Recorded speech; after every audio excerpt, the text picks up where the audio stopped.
Me negué a darle todo mi dinero a mi hermano, así que mi madre me tachó de egoísta. Así que le mostré cuán egoísta puedo ser en realidad. Mi infancia estuvo marcada por una sola frase: deja de ser tan egoísta. Una vez, cuando tenía 9 años, organicé una venta de garaje con mis cosas viejas y logré reunir casi $100. Durante la cena, emocionada, lo compartí con mi familia. Pero mi madre solo preguntó por qué no le había dado parte del dinero a mi hermano menor, que tenía 8 años en ese entonces. Sentí una culpa tremenda y le pasé a Trent $20. Pero, en lugar de agradecerme, me lanzó una mirada y luego miró a mi madre. Ella, sin pestañear, me dijo que dejara de ser egoísta. Al final, le di a Trent $80.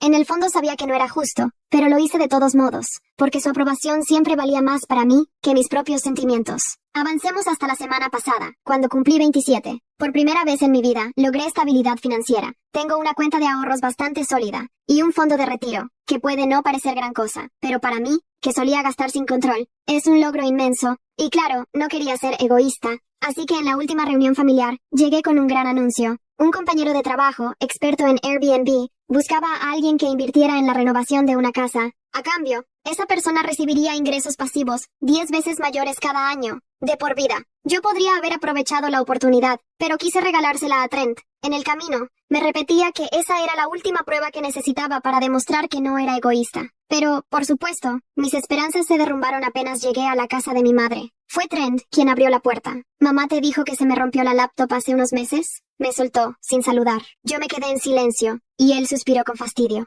Mamá, te dije que Maggie se iba a olvidar de comprarme una MacBook nueva. Escuché pasos, y de pronto mi madre apareció a su lado, ambos con los brazos cruzados. Entonces ella dijo que, si iba a seguir siendo tan egoísta y no comprarle cosas nuevas a su hijo menor, entonces no merecía tener ni un buen empleo, ni un auto, ni nada. Antes de que pudiera explicar por qué había llegado sin regalos, y contarles lo de la inversión de Airbnb, que le daría $5,000 extra al año, Trent me interrumpió. Maggie, yo siempre te defendí en la escuela. ¿Te acuerdas de los abusivos? Sí, me acordaba, porque él jamás dejó que lo olvidara. En la secundaria, me hacían la vida imposible todos los días. Una vez, Trent los amenazó y pararon, pero solo por un día. Aún así, él lo contaba como si fuera un héroe de película. Sé que puede sonar ridículo, pero ni siquiera me enojé. Solo sentí cómo se me llenaban los ojos de lágrimas. En el bolsillo tenía un iPhone nuevo que había comprado para mi madre. Estaba a punto de dárselo, pero siguieron hablando. ¿Sabías que tu hermano acaba de perder su trabajo de cajero en el Quick Check? 10 años ahí y ahora, nada. ¿Cómo piensas ayudarnos en esta situación? De inmediato,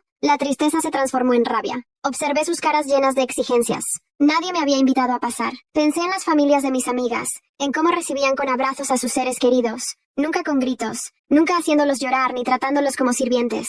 Respiré hondo y les pregunté si tenían algún regalo para mí. Mi hermano rodó los ojos. Claro, todo tiene que ser sobre ti, ¿verdad, Maggie? Sin decir una palabra, mantuve la cara seria mientras él iba por el regalo. Resultó ser un cupón de descuento para un batido en Burger King. Soy intolerante a la lactosa. Con eso me bastó. Guardé mis regalos y volví al auto. Apenas doblé la esquina, rompí en llanto. Pensé en todas las veces que había cedido a sus exigencias absurdas. Todas las veces que los puse a ellos por encima de mí. Creo que fue la primera vez que me permití sentir verdadera rabia. Y esta vez, quería hacer algo al respecto. Di la vuelta con el auto. Dejé el iPhone en el asiento y regresé a la casa. Trent abrió la puerta. ¿Ya terminaste tu berrinche? Ahora repito. ¿Dónde están nuestros Trent, lo interrumpí. ¿Quién paga tu factura del celular? El novio de mamá, respondió confundido. ¿Y la gasolina? ¿El seguro médico? ¿Tus pedidos de comida del fin de semana? ¿Tu suscripción al café premium? La sonrisa se borró de su cara. Entonces apareció mi madre. Mamá, ¿quién paga el alquiler de ustedes? ¿Y el seguro del auto? Se miraron entre ellos, con esa típica expresión de, oh, cierto. Verás, yo le había dicho a Trent que el novio de mamá pagaba todo, para que le tuviera cariño. Y cuando mamá estuvo a punto de echar a Trent de casa, le dije que él estaba cubriendo las cuentas. No me quedé para explicar nada. Me fui. Y aunque me sentí como toda una valiente, fue muy difícil. Pasé la noche llorando sin parar. Al despertar, mi celular estaba lleno de mensajes y llamadas perdidas. El primer buzón de voz era furioso. El segundo, amenazante. Para el 10º, ya estaban suplicando hablar conmigo con calma. Era la primera vez que les ponía un alto. Y aunque una parte de mí quería disfrutar ese pequeño triunfo, mi lado más racional ya calculaba las consecuencias económicas. Llevaba años pagándoles todo. Celular de Trent, su seguro médico, servicios de streaming y gran parte del alquiler de mi madre cada vez que no le alcanzaba. Hice cuentas en la calculadora del teléfono y me di cuenta de que estaba gastando casi $2,000 al mes en ellos. Dinero que bien podría haber usado en mi propio futuro. Incluso en la inversión de Airbnb. Las llamadas no paraban en todo el día, Y por la noche, el tono de mamá ya había pasado de la furia al drama, diciendo que los iban a desalojar si no arreglaba este malentendido. Puse el celular en modo silencio y me acosté temprano. Al día siguiente, 37 llamadas perdidas y mensajes cada vez más desesperados, que el casero amenazaba con echarlos, que las empresas de servicios estaban enviando avisos finales. Por un segundo, sentí esa vieja punzada de culpa. Mi dedo se detuvo sobre el botón de llamada. Casi cedo, una vez más.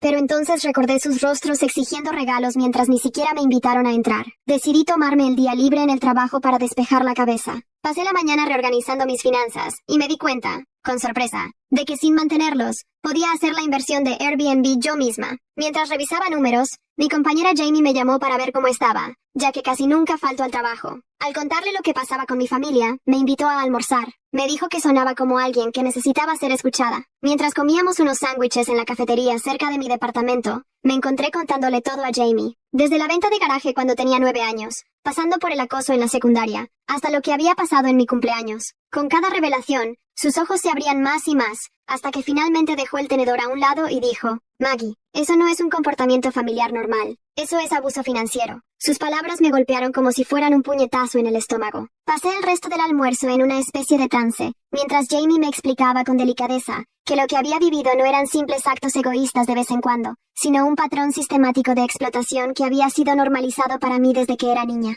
Al llegar a casa, finalmente llamé a mi madre. Mantuve la voz firme mientras le explicaba que ya no cubriría ninguno de sus gastos. Y cuando empezó a llorar diciendo que terminarían en la calle, le respondí con calma que Trent podía buscar otro empleo, o que podían solicitar ayuda de algún programa estatal. Mi madre cambió de tono de inmediato. Su voz se endureció mientras me acusaba de abandonar a la familia en un momento de necesidad, recordándome todos los sacrificios que había hecho para criarme. Pero esta vez, su manipulación emocional me resbaló como gotas de lluvia en un parabrisas. Cerré la llamada con un simple, los quiero a los dos, pero no puedo seguir haciendo esto, y bloqueé sus números por el resto de la semana para darme un espacio para pensar. Las siguientes 2 semanas fueron las más tranquilas de mi vida adulta. Invertí en la oportunidad de Airbnb, comencé terapia con una psicóloga especializada en dinámicas familiares, y hasta me uní a un grupo de senderismo local, donde conocí gente genuinamente amable que no esperaba nada de mí a cambio. 3 semanas después de cortar el apoyo económico, recibí una carta de Trent. Comenzaba con reproches, pero hacia el final admitía que quizá habían dependido demasiado de mí, y preguntaba si podíamos hablar en persona. Acepté encontrarnos en un lugar neutral, una cafetería en el centro,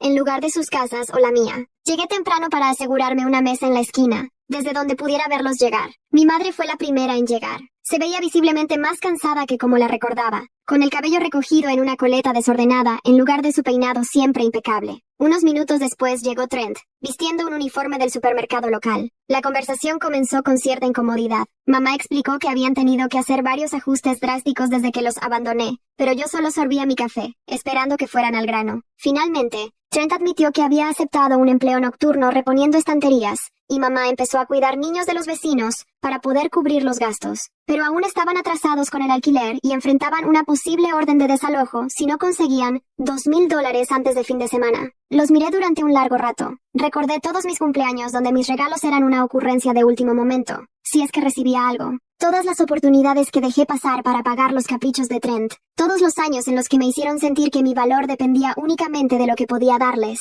Puedo ayudarles esta última vez, dije al fin, sacando mi chequera. Pero tengo condiciones. Sus caras se iluminaron de alivio, hasta que les expliqué los términos. Pagaría los $2,000 directamente al arrendador, no a ellos. Y a cambio, ambos asistirían a 3 sesiones de terapia familiar conmigo y mi terapeuta. Mamá se opuso de inmediato, diciendo que no había nada en nuestra familia que necesitara arreglos por parte de una desconocida. Pero Trent, para mi sorpresa, le dio un codazo y murmuró, son solo 3 sesiones, mamá, y necesitamos el dinero. Escribí el cheque en ese momento, dejando claro que esa sería la última ayuda financiera que recibirían de mí, a menos que se tratara de una verdadera emergencia. Y aunque mamá no lo ocultó, ambos aceptaron las condiciones. La primera sesión fue un desastre. Mamá pasó toda la hora justificando su manera de criarme, y Trent alternaba entre defenderla y hacer pucheros, mientras yo me sentía como si tuviera 9 años otra vez. Pero mi terapeuta, la doctora Chen, manejó la situación con maestría. No presionó demasiado, pero tampoco permitió que mi madre reescribiera la historia a su manera. La segunda sesión, una semana después, fue un poco menos tensa. Trent incluso admitió que quizá había sido algo consentido de niño, aunque mamá seguía insistiendo en que solo había intentado evitar que yo me volviera egoísta como lo había sido mi padre. Para la tercera sesión, algo había cambiado. No fue una transformación radical, pero sí lo suficiente como para que, cuando la doctora Chen nos pidió decir algo que apreciáramos del otro, mamá dijera que estaba orgullosa de lo responsable que me había vuelto con el dinero. Quizá fue el primer cumplido sincero que me dio en años. Después de cumplir con las 3 sesiones obligatorias, pensé que mi familia desaparecería de la terapia y de mi vida. Pero para mi sorpresa, Trent me llamó la semana siguiente para invitarme a tomar un café. Solo él y yo. Nos encontramos en la misma cafetería, y durante la primera hora solo charlamos de forma incómoda sobre su nuevo trabajo y mi inversión en Airbnb. Pero luego se aclaró la garganta y dijo, la doctora Chen me hizo darme cuenta de algunas cosas, sobre cómo te traté cuando éramos chicos. Asentí sin decir nada, conteniendo las emociones mientras él seguía. Supongo que siempre te vi como la hija perfecta, la que tenía todo resuelto, y me daba envidia. Así que cuando mamá me daba la razón, se sentía bien, ¿sabes? Parecía incómodo, pero continuó. He estado pensando en todas las veces que me ayudaste con dinero, y quiero devolvértelo. No todo de golpe, claro, pero tal vez un poco cada mes. Me sorprendí tanto que casi derramé mi café. Le aseguré que no era necesario, pero él insistió, sacando un sobre con $200 en efectivo. Es un comienzo. La relación con mamá seguía siendo más complicada. Asistió a una sesión más de terapia por su cuenta antes de declarar que no la necesitaba, pero dejó de llamarme para pedirme dinero. En su lugar, enviaba de vez en cuando mensajes cortos pero cordiales, preguntando por mi trabajo o mandando fotos de su jardín. 6 meses después de nuestra confrontación, mi inversión en Airbnb comenzó a dar frutos. Ganaba $1,200 adicionales al mes, que dividí entre un aumento en mi fondo de retiro y una cuenta de ahorro separada para el pago inicial de mi futura casa. También volví a salir en citas, después de años evitando relaciones por miedo a que alguien me drenara emocional y económicamente como lo hizo mi familia. Fue así como conocí a Brandon, un maestro de arte en una escuela primaria, tan prudente con el dinero como amable de corazón. Nuestra primera cita empezó con un café, se extendió hasta la cena, y terminó con un paseo bajo la luz de la luna junto al río, hablando de todo, desde sueños de la infancia hasta metas financieras. Y por primera vez, le conté sobre mi situación familiar sin sentir vergüenza.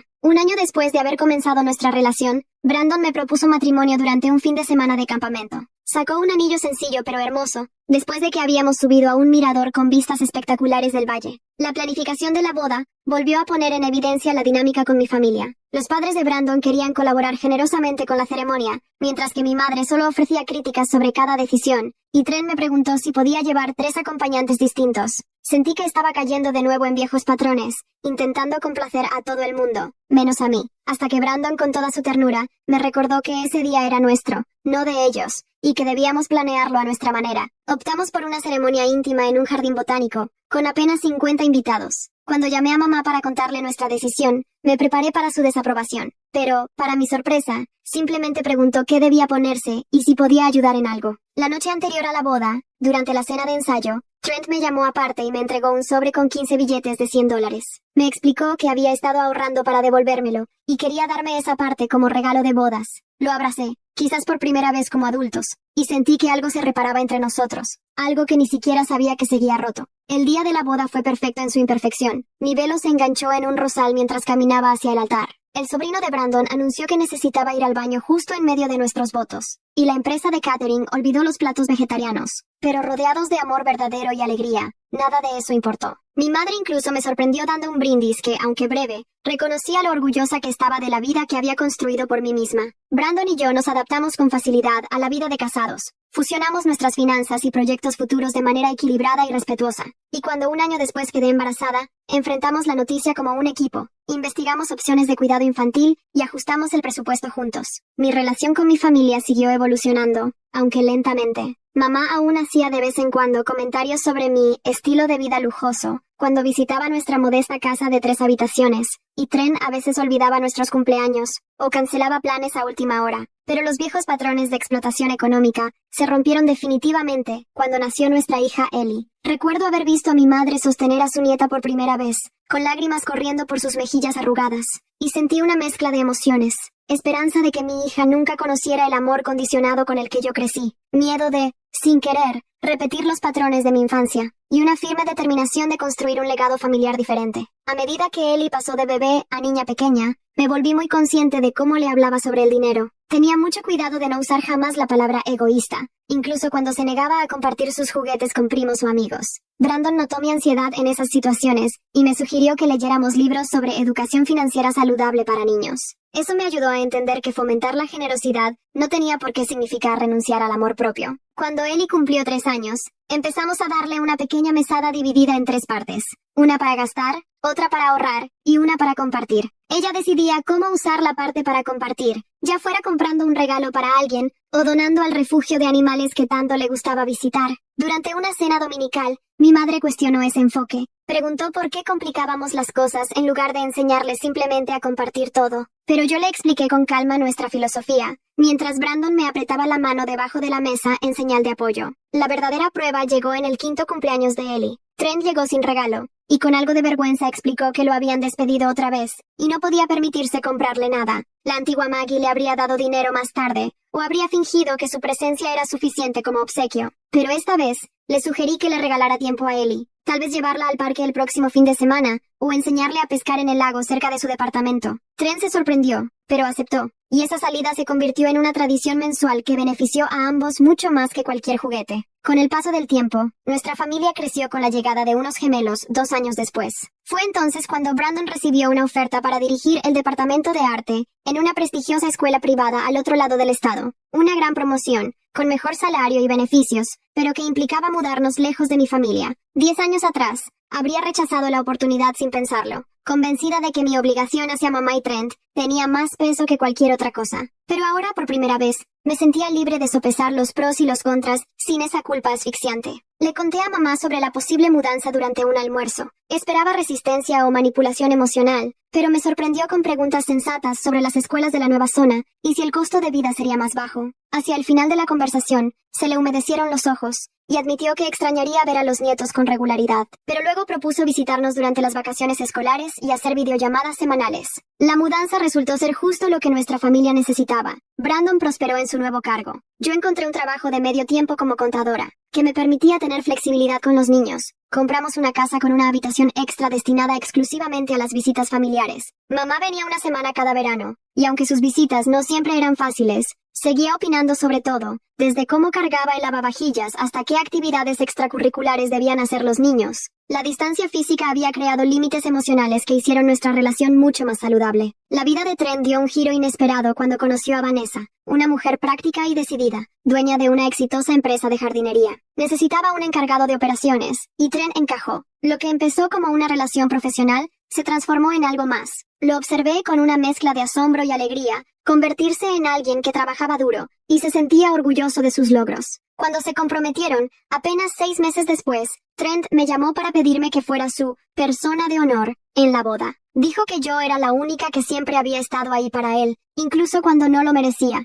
La ceremonia fue sencilla y práctica, en el jardín bellamente decorado de Vanessa. La comida vino de la charcutería local, y las decoraciones fueron hechas por su hermana, que era muy hábil con las manualidades. Durante la recepción, Trent me llevó a un lado para mostrarme algo en su celular. Una cuenta de ahorros con mi nombre como beneficiaria. Contenía más de $12,000.